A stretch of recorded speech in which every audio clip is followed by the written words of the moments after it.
Hay un versículo que quiero que me acompañe a leer. Viene en Lucas capítulo 18, en el versículo 1. Estuvimos la semana pasada, realmente no fue algo que sí teníamos planeado, pero tuvimos que hacer algunas cosas más que mi esposa y yo necesitábamos hacer. Y pues gracias a Dios Él estuvo con nosotros, gracias a Dios nos acompañó. Estuvimos visitando familia en lo personal, pero que era necesario estar también con ellos. Y la verdad le damos gracias a Dios porque Él prospera siempre lo que hacemos en nuestro viaje y siempre tiene cuidado de nosotros. Siempre usted debe de aprender a decir: el Señor guardará mi salida y mi entrada desde ahora y para siempre. Cuando usted vaya a algún lado, usted siéntase con la confianza de que Él guarda su salida y su entrada. ¿Cuándo? Siempre. Amén. Bien, acompáñeme a Lucas capítulo 18, versículo 1. Lucas capítulo 18, verso 1. Y dice la escritura: también le refirió Jesús una parábola. Léalo conmigo. También le refirió Jesús una parábola. ¿Sobre qué? A ver otra vez, ¿sobre qué? Dice la necesidad. Fíjese bien lo que dice la escritura. Dice que la necesidad. O sea, algo que Jesús está muy interesado es que usted y yo no olvidemos orar. Por eso dice la palabra que es necesario. Imagínate que Dios ahorita, tú le dices: Señor, ¿qué tengo que hacer? Y el Señor te dice: necesitas orar. Entonces es algo necesario, es algo que yo necesito. Repita conmigo: es algo que yo necesito. Necesito orar. Cuando la palabra dice en la escritura que Dios hace al hombre del barro, Él agarra barro y Él forma al hombre, pero no tenía vida. ¿Qué tuvo que hacer Dios para darle vida al hombre? Dice que Él sopló. A ver, repita conmigo: sopló. Entonces, soplar, esa palabra soplar en el original es como ruaj. Es R-U-A-J, perdón, ruaj. Y esa palabra ruaj es como un aliento de vida, es como un espíritu, es como una inspiración.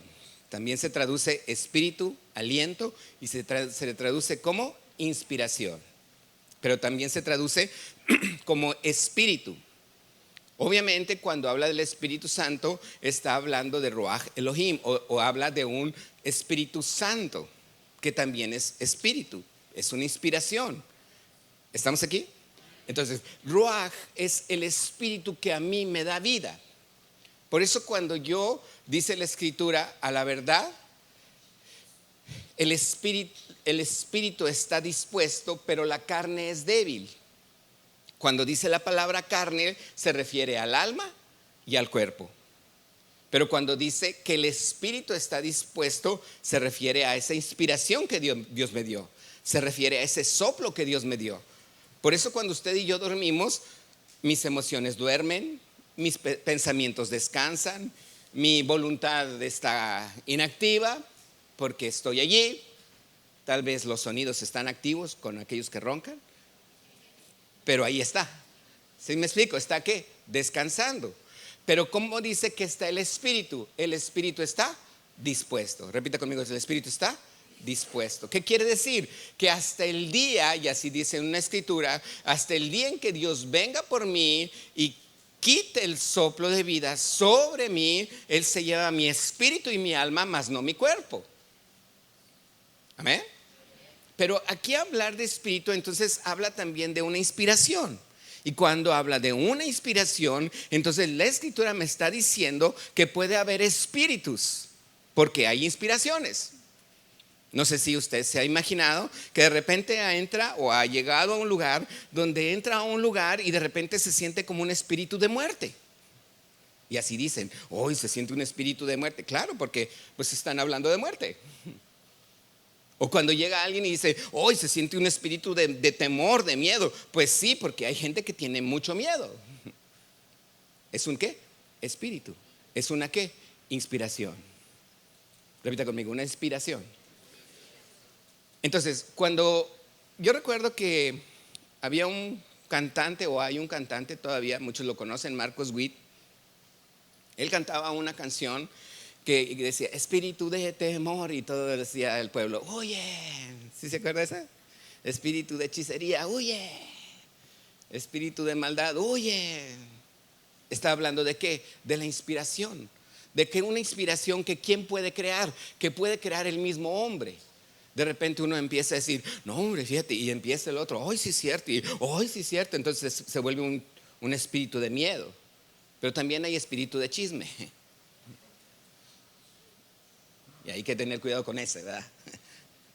El punto es que el punto para mí ha sido, desde que llegamos a Tijuana, yo sabía que había un espíritu de maldad y yo dije, Señor, ya seas a qué me trajiste a Tijuana, Señor. Y siempre mi vida y mi oración ha estado en contra de ese espíritu de maldad, que se vaya de Tijuana. Amén. Pero si se va y se queda solo aquí, pues entonces estamos en problemas, porque no sé qué espíritu va a venir. Entonces, ¿qué tenemos que crear en nuestra vida? ¿Qué tenemos que aprender a tener una inspiración entre nosotros? Lo hemos hablado mucho en los discípulos, y una de estas cosas últimamente es lo que estamos tratando de hacer. Nosotros estamos orando 3 días a la semana, a las 24 horas, pero nos faltan 4 días a la semana.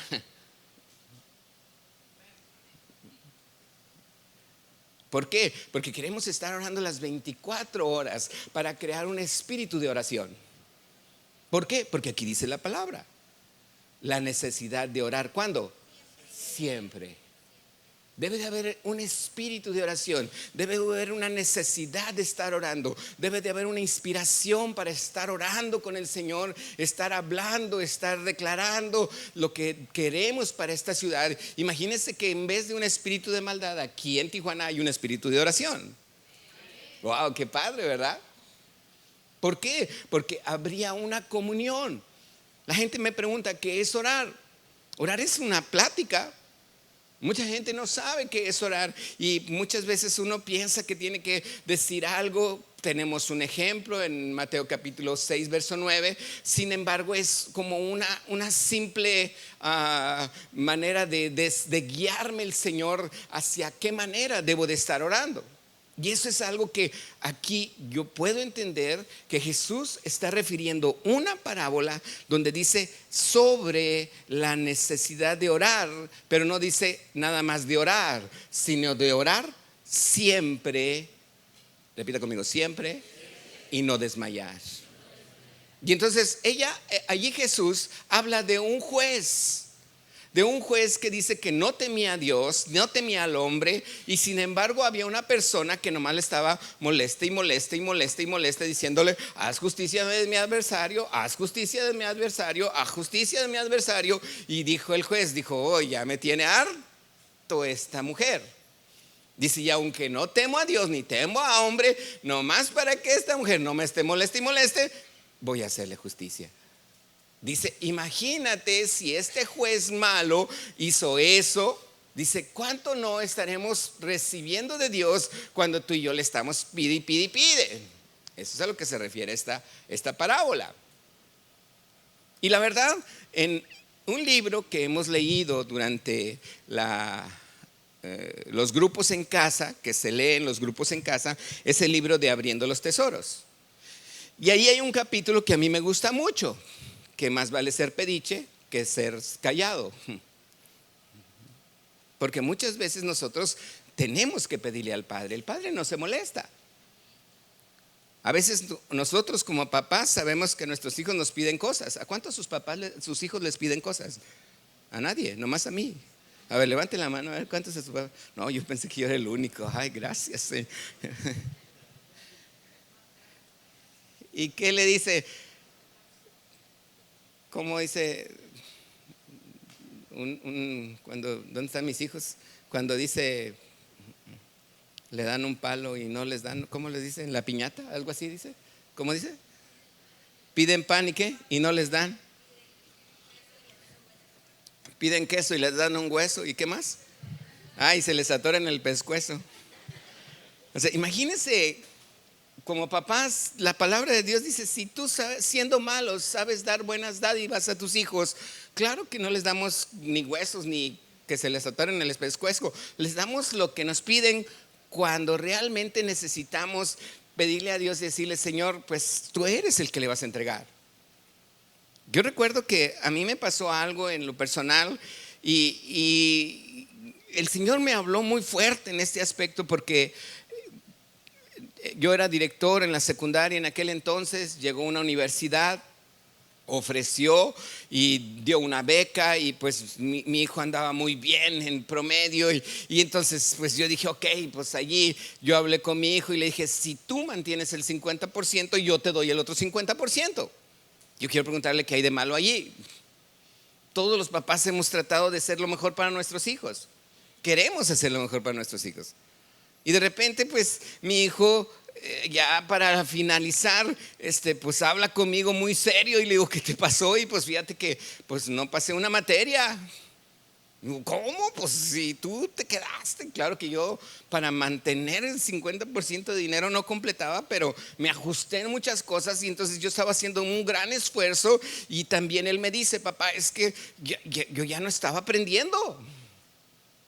Yo estaba presionado por mantener el porcentaje de arriba para mantener el 50%. Y eso era una presión en mi hijo. Y le digo: ¿y cuál fue? Historia de México. Digo, y ha sido matemáticas, física, ¿verdad? O sea, una materia tan fácil. Pero ¿qué es lo que pasa? Su mente ya no se concentraba. Su mente estaba pensando en pasar y mantener el promedio para poder mantener la beca. Y pues claro que pues lo tuvimos que cambiar de una escuela a otra, que en la otra ni siquiera daban historia de México. Imagínense. Entonces, ¿qué hago? Pues voy con mi pastor, con Isidro, y le digo: oye Isidro, fíjate que pasó esto. Y le explico todo así como se lo platiqué a usted. Y me dijo: es que eres muy orgulloso, Paco.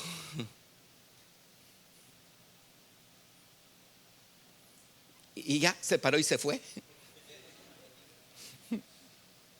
Qué emocionante, ¿verdad? Pues claro que me quedé en su casa todavía sentado, como diciendo: espero que haya ido al baño y ahorita regrese y me explique, ¿verdad? Porque se paró y se fue. Y luego ya como que me vio allí, regresó nuevamente, se sentó y le digo: ¿qué pasó? Porque no, le digo: es que no entendí por qué dices que soy orgulloso. Dice: es bien sencillo. ¿Cuándo pusiste a Dios en tus planes? Y seguía sin entender. Le digo: ¿por qué? A ver, no entiendo. Dice: sí, ¿qué le dijiste a tu hijo? Si tú mantienes el promedio, el 50%, yo te voy a dar el otro 50% en dinero. Dice: ahí está. Y yo le digo: ¿y qué tiene de malo? Dice: ¿cuándo pusiste a Dios en tus planes? Y entonces entendí. ¿Qué me faltó? Decirle a mi hijo: si Dios te da la capacidad de mantenerte en el promedio, pagando el 50% con tu promedio, y Dios me da la capacidad de yo tener dinero, tú vas a estar en esa universidad. Si no, no.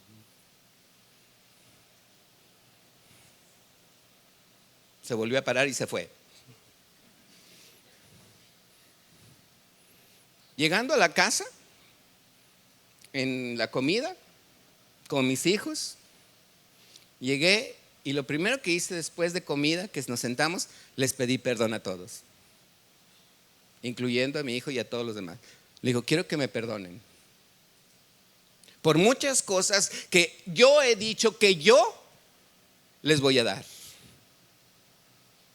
que yo les voy a dar, les voy a comprar.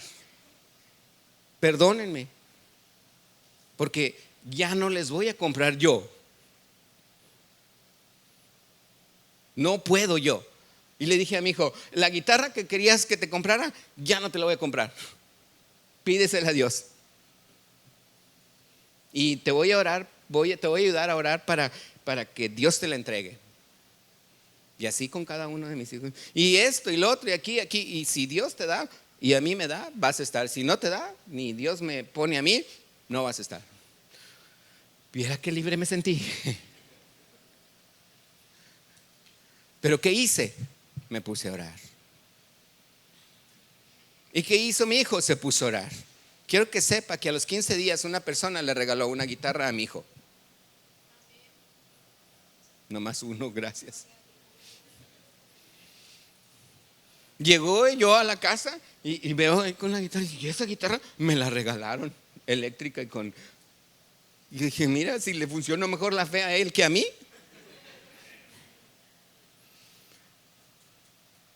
¿Cuál es el punto para mí? ¿Cuál es el punto que yo puedo decirle aquí? Que muchas veces estamos tan involucrados cuando Dios me dice, necesitas orar. Nomás uno. Necesitas orar. Necesitamos orar. Tenemos que estar en contacto con Dios. Tenemos que reconocer lo que Dios quiere de nosotros. Al mes y medio de repente ya la guitarra no estaba. Y le digo, ¿qué pasó con tu guitarra? La regalé. Dije, santo padre, qué bueno. ¿Qué sucedió? Después de un mes le regalaron otra. Tenía más fe que yo. Bueno, tenía, porque yo ahora Dios nos está empujando a la fe. El punto es que ¿cuántas veces nosotros estamos de una manera luchando cuando lo que Dios me dice es, necesitas orar?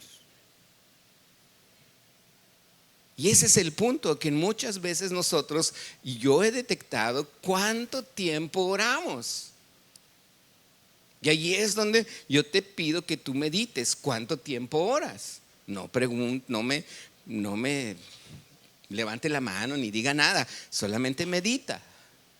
¿Oras 3 veces al día? Cuando vas a comer, desayunar y cenar. ¿Oras en la mañana y en la tarde? ¿Oras cuando te levantas y cuando te vas a dormir? ¿O tienes un tiempo de comunión con Dios? Jesús les dijo a sus discípulos, ni tan solo 1 hora habéis podido orar. Y hay cosas que a nosotros se nos pasan, se nos van. Tenemos tantas cosas que hacer que se nos olvida orar. Y allí es donde Dios dice, eso era lo más importante. ¿Necesitabas qué? Orar. Fíjese bien, dice, orar siempre y no desmayar. Orar siempre y qué? No desmayar. El punto es que en muchas ocasiones yo me he puesto a pensar y que muchas ocasiones no sabemos cómo orar. Quiero platicarle sobre la historia y el testimonio de un pastor coreano. A lo mejor muchos lo conocen, él se llamaba Paul Yonggi Cho, se cambió el nombre a David Yonggi Cho. Y realmente él platica que cuando él inicia el ministerio, él empieza en un cuartito donde rentaba y nomás tenía ese cuartito, no tenía ni cama, no tenía ni nada. Y él dice, pues yo salía recorría muchos lugares evangelizando, regresaba y después de un tiempo él le dijo al Señor, oye, soy tu siervo porque no tengo un escritorio, una silla, nomás tengo una cama y no es mía, es prestada y yo quisiera una bici. Y dijo, yo me puse a orar por él, por eso dije, Señor, quiero un escritorio, una silla y una bicicleta. Dice, y entonces él dijo, ya oré, ya se la pedí a Dios y así quedó. Y dice que él empezó salía muy contento. Dice, ya se la pedí y yo estaba creyendo que Dios ya me la iba a dar y estaba feliz porque ya Dios se la iba a dar. Y de repente llega un momento a los 6 meses que se cansó y le dijo, bueno, Dios, ¿que no me escuchaste? Sigo aquí sin bici, sin escritorio y sin silla. Y dice que Dios le habló y le dijo, es que ese es el problema con muchos cristianos. Dice, piden cosas y no me dicen cómo lo quieren, qué es lo que quieren.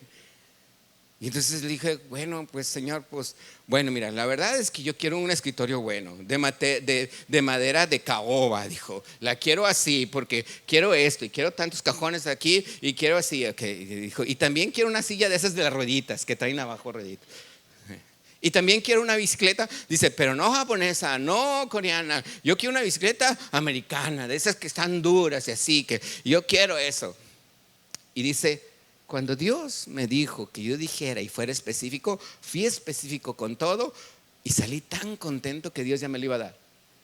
Llegué ahí a la iglesia y les dije a todos, ¿qué creen? Ya tengo escritorio de caoba, silla de rueditas y bicicleta americana. Claro que toda la gente, wow, o sea, se quedó sorprendida porque ya tenía. Y otros se burlaron, dijeron, pues llegó a pie. Dice que los jóvenes terminando le dijeron, oiga pastor, queremos ir a su casa a ver lo que tiene. Y dijo, santo padre. Llevó a los jóvenes a la casa y decía, Señor, ¿qué les voy a decir? ¿Qué les voy a decir? ¿Qué les voy a decir? Llegaron a la casa, al cuarto, y nomás estaba la cama. Y entonces un joven le dijo, ya ve, pastor, si no hay nada. Le dijo, espérame, antes de que hables, le dijo, ¿tú estuviste en el vientre de tu madre? Sí. ¿Ya habías nacido? Sí. ¿Tu mamá ya te tenía? Sí. Pero todavía no te tenía en los brazos y tú todavía no te veía. Sí, así es. Yo estoy como embarazado, dijo. Así se rieron los jóvenes. Entonces, ja, ja, ja, el pastor está embarazado. La gente se burlaba, lo veía y decía, está el pastor embarazado. Pues sí, pero él tenía una bici. Tenía un escritorio y tenía una silla de rueditas. Dice, no pasó un mes cuando me llegó un escritorio de caoba, una silla de rueditas. Y después de un mes y medio me llegó una bicicleta americana por un estadounidense misionero que se había mudado con su familia y su hijo le dejó una bici americana. Él platica mucho de la cuarta dimensión y él habla precisamente de que la fe es la sustancia. Porque Hebreos 11:1 dice, la fe es la certeza de lo que se espera. Pero certeza en el original es sustancia. ¿La fe es la qué? ¿Es la qué? ¿Cómo podemos traducirlo la sustancia? Déjame se lo platico. Ahora que fui a Saltillo, mi hermana me platicó que mi sobrina, su hija, tiene una perra, creo que es labrador, y tuvo un embarazo psicológico. ¿Sí sabía que los animales les dan unos embarazos psicológicos? ¿Cómo saben que les da un embarazo psicológico? ¿Cómo? ¿No? Tiene los síntomas. ¿Y cuáles son los síntomas? Sí. Se pone bochornosa. No, no es cierto. Le empieza a salir lechita.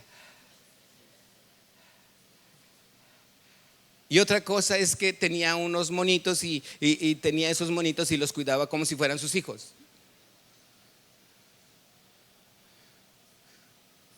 Yo le puedo decir, esa perra tenía la fe, pero no tenía la sustancia, porque no estaba embarazada. Y muchas veces así es nuestra fe. Creemos que ya con haberlo dicho y habérselo dicho y ya creí, ya, no, pero ¿qué nos faltó? La sustancia. Cuando uno verdaderamente se siente embarazado de la promesa que Dios le escuchó y le va a dar. Cuando usted dice, ya, Dios me lo va a dar, ya entendí, sí, Dios me dijo, ¿sabe que yo le he estado pidiendo aquí a Dios y estoy embarazado de una sola cosa desde que llegué aquí? Y yo sé que Dios me lo va a entregar. ¿Cuándo? No sé, pero yo ya estoy embarazado. Y Dios me lo va a entregar. Pero yo ya tengo la sustancia. ¿Por qué? Porque lo creí. Fíjese que este mismo pastor, después de mucho tiempo, él le decía, Señor, quiero 1000 personas por semana, por mes. ¿Y sabe qué el Señor hizo? Le daba a su iglesia 1000 personas por mes. Perdón, primero los pidió por año. Le dijo, Señor, dame 1000 personas por año. Y el Señor le daba 1000 personas por año. Y después dijo, ¿por qué no me puedes dar, Señor, 1000 personas por mes? Y se la dio por mes. Tuvo que construir un edificio más grande. Y cuando construyó un edificio más grande, dice, necesitaba $24 millones. ¿Sabe lo que es $24 millones? Dice él. A lo mejor usted lo sabe porque está en Estados Unidos, pero ¿sabe lo que son $24 millones para un coreano aquí en Corea del Sur? Es un mundo de dinero. Y dice que él estaba allí en la esquina llorando, orando y diciendo: Señor, necesito ese dinero, no sé cómo lo voy a tener, pero necesito pagar para tener ese local, para que tu gente quepa y que estemos allí todos. Y ahí estaba hincado. Y dice que su esposa lo veía y decía, pensaba que estaba enfermo, pero él no se levantaba. Y dice que llegó un momento donde se paró y así iba caminando y de repente sintió la fe y dijo, ya. Y dice, hasta me puse a comer feliz porque Dios me iba a entregar ese dinero. Porque se embarazó. Dice, ya. Y dejé de orar y dejé de pedir porque ya sabía que el Señor me los iba a entregar. Al poco tiempo le llegó el dinero. Qué importante es entender cuando yo pido que las cosas que estoy pidiendo esté de una manera agradecido con Dios, pero ya porque ya estoy embarazado. Ya siento que se están moviendo aquí. Ya siento que me dio una patadita, que no dicen así las mujeres. Pero usted puede estar embarazado de una promesa de Dios donde le está dando pataditas. Como que no se animaron, pero bueno. Yo es lo que he creído y le he dicho, Señor, enséñame a orar, dime cómo orar. Y a veces no me paro hasta que me, como dice Jacob, o sea, no me paro hasta que me bendices, hasta que me bendigas, Señor. ¿Cómo estamos orando? ¿De qué manera yo estoy orando? Fíjese bien, vamos a leer Marcos. Espero que esté aquí conmigo. Marcos, capítulo 10. Y vamos a leer el versículo 46. Marcos, capítulo 10, verso 46. Léalo junto conmigo. Dice la palabra. Entonces vinieron a Jericó. ¿Y qué dice? Y al salir de Jericó, él, Jesús y sus discípulos. ¿Y qué más dice? Una gran multitud. Dice, Bartimeo el ciego, hijo de Timeo, estaba sentado junto al camino, ¿qué? Mendigando. Y oyendo que era Jesús Nazareno, comenzó a dar voces y a decir, Jesús, hijo de David, ten misericordia de mí. A ver, grítelo conmigo, Jesús, hijo de David, ten misericordia de mí. ¿Usted cree que Dios lo escuchó? Porque si no lo escuchó, vuélvalo a gritar, Jesús, hijo de David, ten misericordia de mí. Así le gritó Bartimeo, ciego, pero ahí estaba sentado y gritaba y gritaba y gritaba.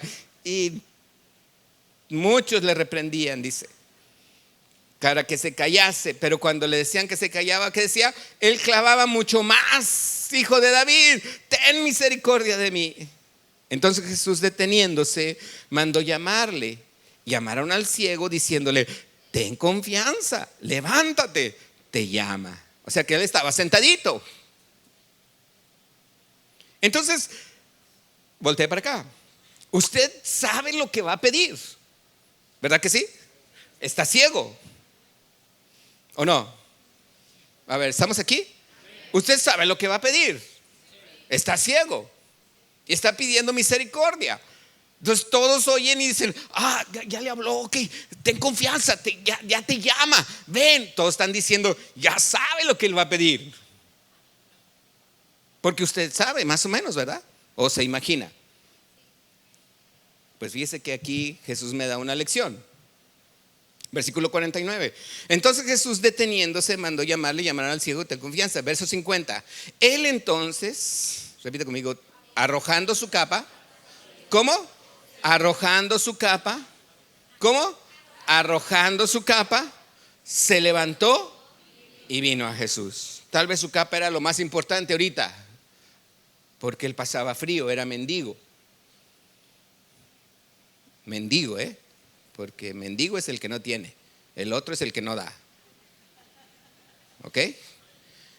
Y dice que su capa, todo lo que tenía, él se lo quitó. Y dice el versículo 51, respondiendo Jesús le dijo, ¿qué quieres que te haga? Imagínese, usted hubiera dicho, ay Jesús, pues que lo sanes. ¿Cómo no se te ocurre? Pero Jesús, es importante que veamos cuál es la respuesta de Jesús. Usted llega a orar y Jesús dice, ¿qué quieres?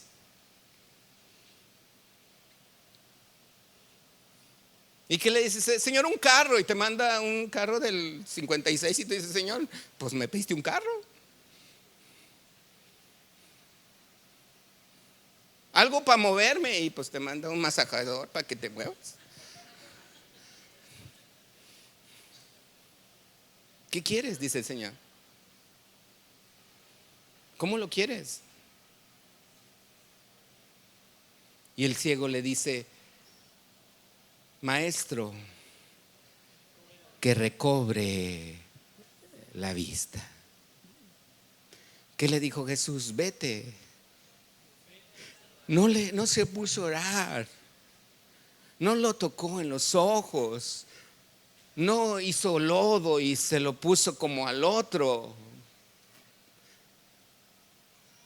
Simplemente le dijo, vete, tu fe te ha salvado. Y enseguida recobró la vista.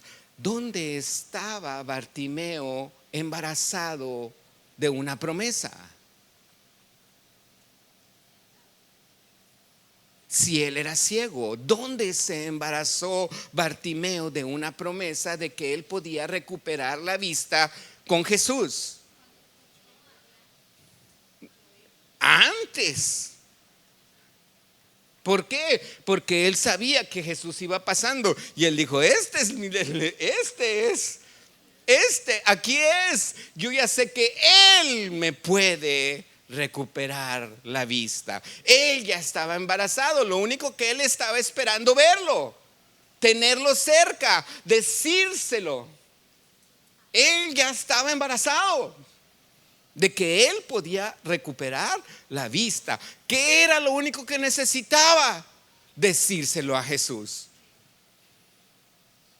Muchas veces nosotros tenemos la oportunidad de decírselo a Jesús, porque ya estoy creyendo que Dios sí lo puede hacer en mi vida, y ahí estoy creyéndolo y creyéndolo, y cuando Dios se presenta cerca de mí, lo primero que hago es me pongo a orar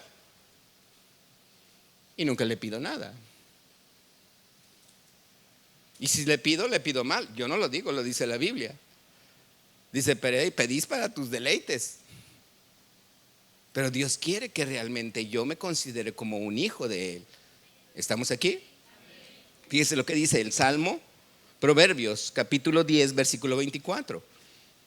Proverbios 10, 24, dice la escritura. Proverbios capítulo 10 verso 24. Lo que el impío teme, eso le vendrá.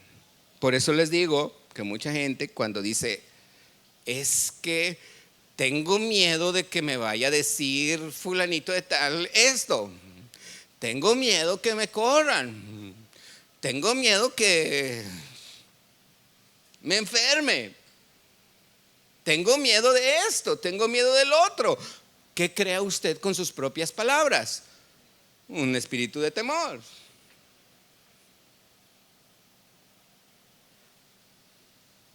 Porque usted mismo está provocando una inspiración de miedo. Y dice, lo que el impío ¿qué? Teme, eso le vendrá. Pero, repita conmigo, pero a los justos les será dado lo que desean. ¿Usted es justo? ¿Por qué es justo? Porque el pastor dijo. ¿Por qué? A ver, no escucho, ¿por qué? Como que nomás 4 saben. ¿Por qué? ¿Qué hizo la sangre de Cristo? Le justificó. Y usted es justo delante de Dios. Necesita entender esto. Dice, a los justos les es dado lo que ellos desean. Y si usted no se siente justo, es bien importante que usted crea ahorita. Cierre sus ojos y dígale, Señor Jesús, tú con tu palabra dices que me has justificado por medio de tu sangre, que por gracia yo he sido justificado por la sangre de Cristo Jesús. Así lo dice tu palabra y así lo creo.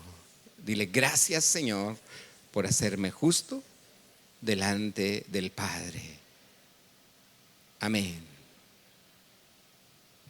Quiero terminar con esto, dice la Escritura.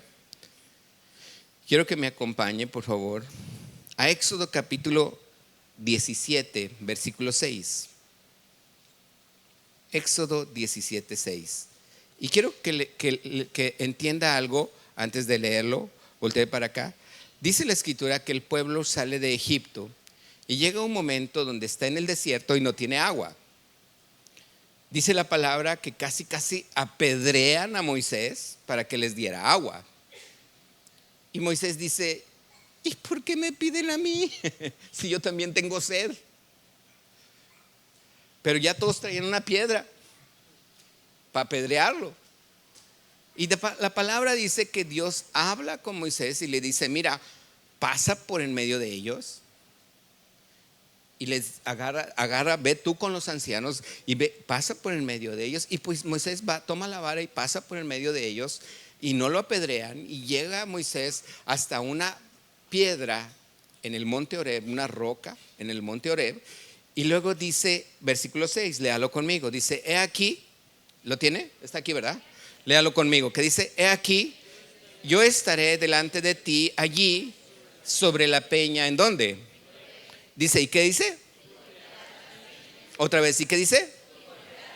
Golpearás la peña y saldrán de ella aguas, beberá el pueblo. Y Moisés lo hizo así en presencia de los ancianos de Israel. ¿Por qué iban los ancianos de Israel? Porque los ancianos también estaban medios molestos. ¿Y qué tenía que hacer Moisés? Llevarlos a fe, a los ancianos de Israel. Y cuando los lleva hasta la peña de Horeb y golpea la roca y le pega a la roca, porque Dios así le dijo, pegó la roca, dice que de ahí salieron muchas aguas y el pueblo bebió. Porque llevaba a los ancianos para que vieran. Moisés necesitaba a los ancianos llevarlos a fe. Ese es un trabajo que a nosotros como pastores nos enseña la palabra. En Tito dice la Escritura que Pablo deja a Tito en Creta para que establezca ancianos. Así es que en la iglesia debe de haber ¿qué? Ancianos. ¿Qué representan esos ancianos? Sabiduría, honra, respeto, madurez. ¿Por qué? Porque es un ¿qué? Un anciano.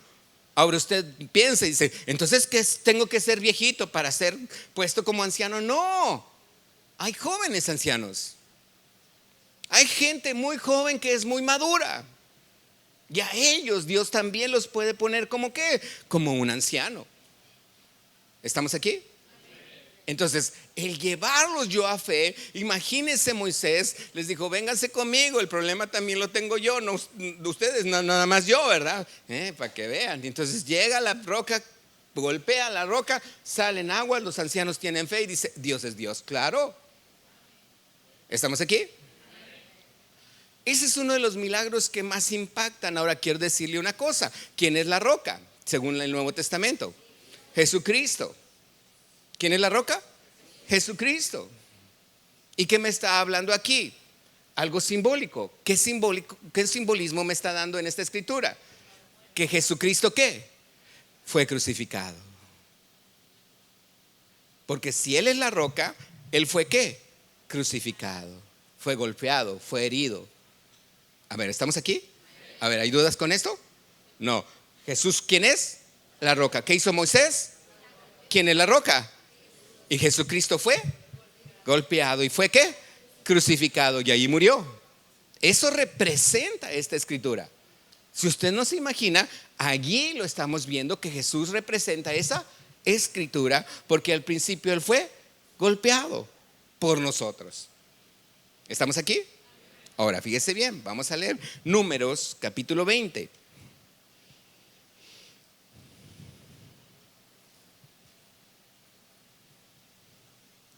Dice la escritura, Números 20, versículo 10. Números capítulo 20, verso 10. Lo tenemos. Léalo conmigo. Voy a pedirle al del teclado que pase. Dice, reunieron Moisés y Aarón a la congregación. ¿Por qué la reúnen? Porque volvió a faltar agua. ¿Por qué volvió a faltar agua? Porque se movían del lugar donde estaban en el desierto, y cada vez que se movían a otro lugar tenían que buscar agua. ¿Agua para quién? Para ellos, para beber, para el ganado y para todo lo que necesitábamos. ¿Estamos aquí?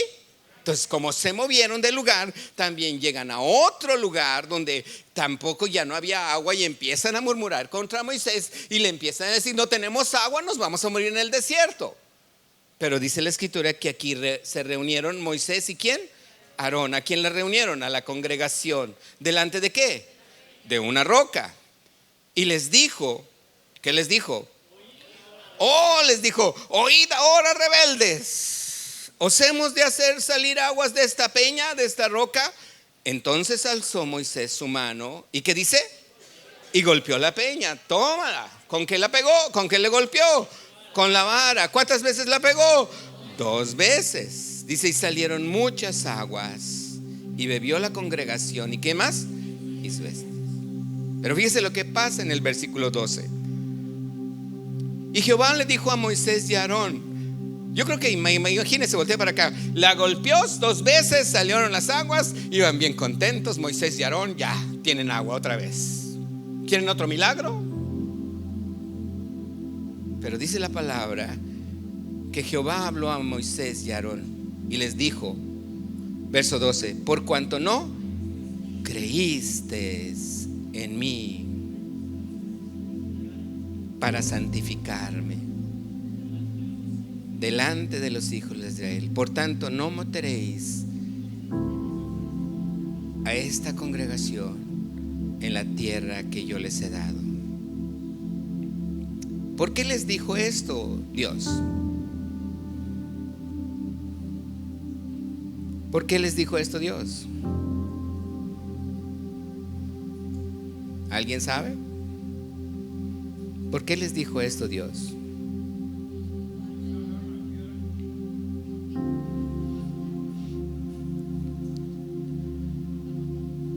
Bien. Versículo 8.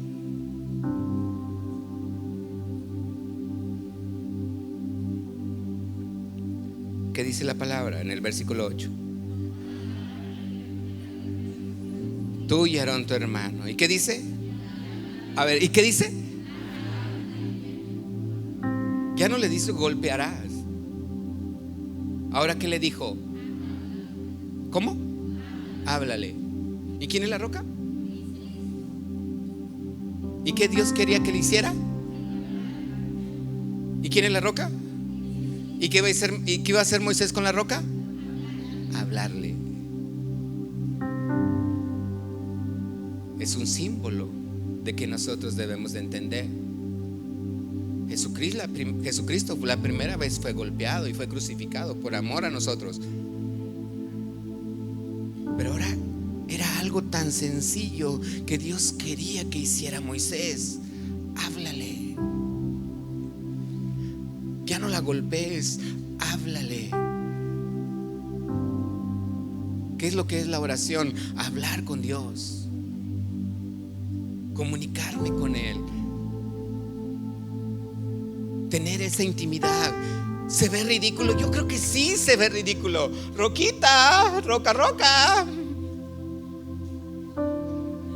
lo mejor Moisés tenía pena y iba a decir, ¿qué le digo? Van a pensar el pueblo que estoy loco. No importa que digan que estamos locos, pero háblale a la roca. ¿Y qué hizo? Regañó al pueblo, le dijo rebeldes. Y dijo Moisés, le dijo Dios a Moisés, por cuanto no me santificaste, dice, entonces no entraréis en la tierra. Ustedes no entrarán a la tierra que yo les prometí. ¿Dónde Dios quiere que yo vea esto?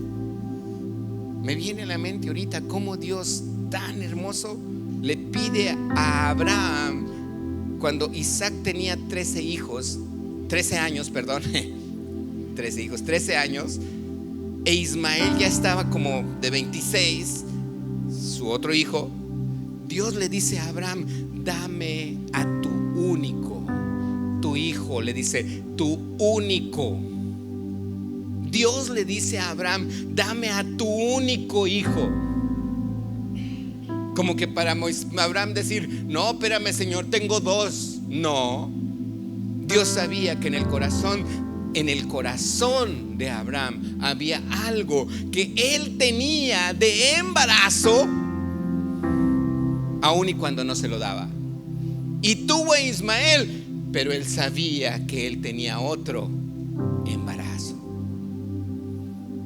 Y finalmente, ¿qué hizo Dios? Se lo dio a los 100 años y 99 Sara. Por eso Dios le dice: dame a tu único hijo, dámelo. Al que amas, dice, dámelo. ¿Qué hizo Abraham?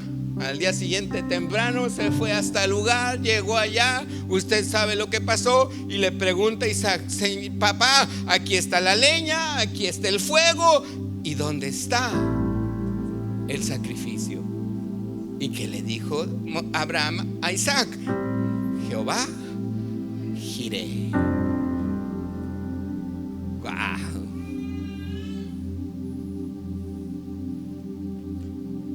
¿Cómo se agarraban los animales para degollarlos? Agarraban así la cabeza y traían el cuchillo, lo degollaban y lo ponían en el altar. Abraham amarra a su hijo, el hijo hace así, lo agarra, y ya cuando ve así se oye una voz decir: detente, detente. Ya sé que tú amas a Jehová tu Dios. Y en ese momento voltea Abraham, y ahí estaba un carnero representando a Cristo, un cordero con 2 cuernos de poder, diciendo: aquí está Jehová Jireh, aquí está Dios proveyendo lo que necesitas. ¿Qué necesitamos hacer? Hablar, ser obediente, tener fe. Abraham fue obediente, fue a sacrificar a su hijo. ¿Y dónde tuvo fe? Donde los deja a los siervos y les dijo: aquí espérenos, iremos, adoraremos. Eso es fe. Eso es tener la sustancia desde que estaba aquí, de creer que lo que Dios te da, allí permanecerá, sin que tengas miedo de que se te vaya a quitar. ¿Estamos aquí? Pásenos de la alabanza. Mateo capítulo 6, verso 9. No lo busque, ya se lo sabe de memoria. Mateo 6:9. ¿Qué dice? Los discípulos le dijeron: enséñanos a orar. ¿Y qué les dijo Jesús? Vosotros pues oraréis así. ¿Cómo dice? A ver, dígalo: Padre nuestro que estás en los cielos. ¿Qué más dice? A ver, otra vez, ¿cómo?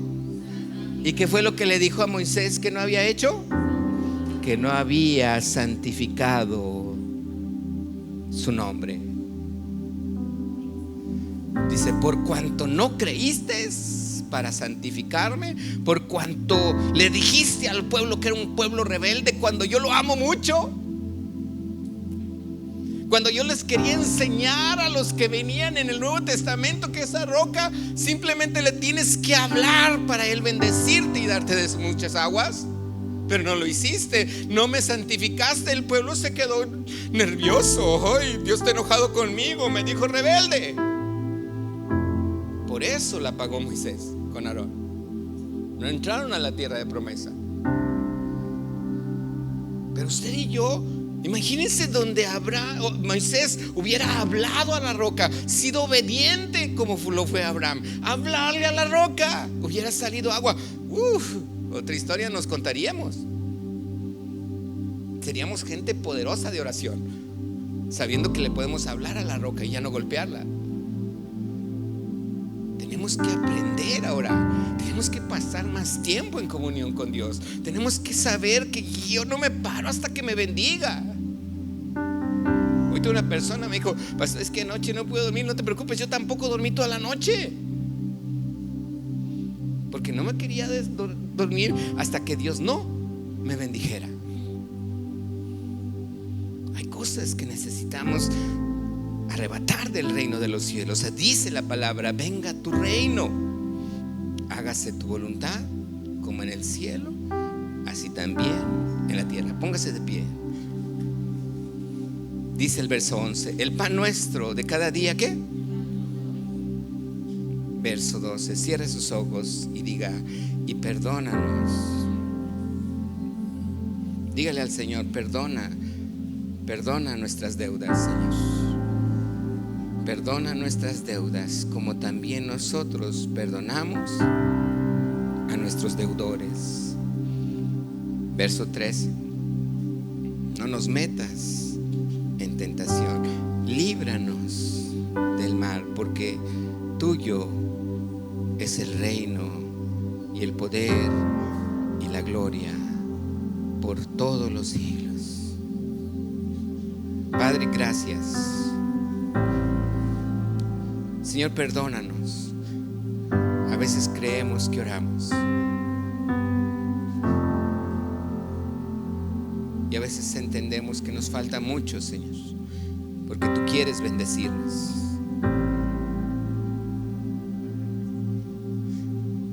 A veces creemos, Señor, que como tú sabes todo lo que hay en nuestro corazón, pero tú quieres que seamos específicos, Señor.